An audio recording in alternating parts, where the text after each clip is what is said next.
সরকার বদল হলেই শাসন ব্যবস্থার বদল হয় না, সরকার বদল হলেই রাষ্ট্রের পরিবর্তন হয় না।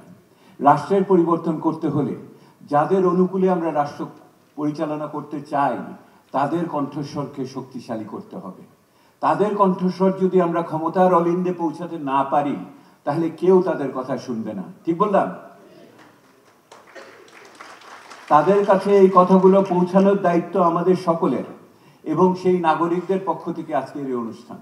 আমরা বলতে চাই যে এই মানুষগুলো বাংলাদেশের এই পরিস্থিতিকে নিয়ে আসার জন্য যে গণতন্ত্র এবং একই সাথে উন্নয়নে অবদান রেখেছে তার প্রকৃত স্বীকৃতি দিতে হবে। এই স্বীকৃতি না পেলে পরে তারা নাগরিক হিসেবে যে যোগ্যতার, যে সম্মানের দাবি রাখে সেই সম্মান কিন্তু আমরা দেখাতে পারবো না। আপনারা দেখলেন এই যে ভিডিওটার ভিতর দিয়ে কত ধরনের মানুষ কত অসুবিধার ভিতরে থেকে তাদের জীবিকা নির্বাহ করছে, বাংলাদেশকে এগিয়ে নিয়ে যাচ্ছে। ওই মানুষগুলোর কথা, নাগরিকদের কথাগুলো আপনাদের আজকে এখান থেকে নিয়ে ঘরে ফিরে জায়গা মতো পৌঁছাতে হবে। এবং সরকার এবং যারা আইনে শাসন দেওয়ার কথা প্রতিশ্রুতি দিয়েছেন, এই আইন যেন তাদের প্রতি সমানভাবে প্রয়োগ হয় সেইটার ব্যবস্থা আমাদের করতে হবে। দ্বিতীয়ত যেটা, এইখানে আমরা একত্রিত হয়েছি সংগতির জন্য। এইরকম একটি পরিবর্তন একা করা যায় না। এইরকম পরিবর্তন হলে আমাদের একসাথে থাকতে হবে, একসাথে কণ্ঠ মিলাতে হবে। এক ভাষায় এক বক্তব্য, এক ভাষায় না দেন, ভিন্ন ভাষায় দেন, কিন্তু ওই বক্তব্য পৌঁছাতে হবে। সেই জন্য আমাদের একত্রিত থাকা, আমাদের যে নাগরিক প্ল্যাটফর্ম, এইটা বাংলাদেশের এই মুহূর্তে সম্ভবত সবচেয়ে প্রতিনিধিত্বশীল একটি প্রতিষ্ঠান, এবং পুরো বাংলাদেশ ব্যাপী যারা এখানে আছেন তাদের সাথে মিলিতভাবে এই আমাদের সৌহার্দ্য সংহতিকে দেখাতে হবে।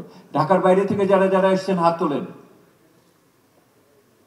যারা ঢাকার বাইরে থেকে এসছেন তাদের জন্য ভালো করে তালি দেন একটা। আর যেটা, কণ্ঠস্বরকে কোনো সময় সীমিত করবেন না।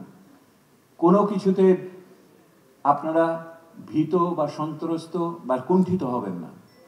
কুণ্ঠা এবং সেই ভীতি হলো আমাদের কিন্তু সমস্ত অর্জনের পথে সবচেয়ে বড় প্রতিবন্ধকতা।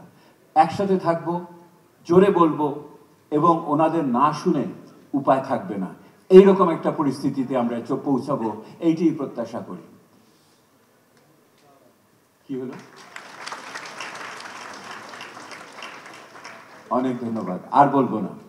আমি আলোচনা আজকে সূত্রপাত করার জন্য আমি প্রথমেই আমাদের খুবই ঘনিষ্ঠ বন্ধু, good friend and a very good partner, Mr. Stephen Liller, who is the resident representative of UNDP in Dhaka. I would like to invite him to make his inaugural comment. একটা কথা বলেছেন, ট্রাস্ট, আস্থা বা বিশ্বাস, যে শব্দই ব্যবহার করেন না কেন, রাষ্ট্রের উপরে যদি আস্থা বা বিশ্বাস না রাখা যায়, সংস্কার প্রক্রিয়ায় যদি আস্থা বা বিশ্বাস রাখা না যায়, তাহলে প্রকৃত ফলাফল পাওয়া কষ্টকর হবে। এইটা একটা ওনার বড় বক্তব্য প্রথম দিকে ওনার ছিল আর কি এইটা। আর দ্বিতীয় আরেকটা বিষয় উনি বলেছেন নাগরিকদের ভূমিকার কথা, এবং সেইখানে এসে উনি বলছেন তথ্যভিত্তিক কণ্ঠস্বর যদি না থাকে, যদি বিশ্লেষণের পরিস্থিতি না থাকে, তাহলে কিন্তু আমাদের যে দাবি বা আমাদের যে প্রত্যাশাগুলো সেগুলোকে অর্থপূর্ণভাবে শাসক গোষ্ঠীর কাছে, সরকারের কাছে, সমাজপতিদের কাছে তুলে ধরা যায় না। তাহলে সংহতি লাগবে, একত্রিত থাকতে হবে, কিন্তু একই সাথে সত্য তথ্য এগুলিকে প্রতিনিয়ত আমাদের সামনের দিকে নিয়ে আসতে হবে গবেষণার মাধ্যমে, যে কাজটি আজকে আমরা করছি আর কি সেই অর্থে। আর তৃতীয় আরেকটি বিষয় ওনার কাছ থেকে এসছে, সেটা হলো যে এসডিজির ব্যাপারে, স্থানীয়করণ করার ব্যাপারে।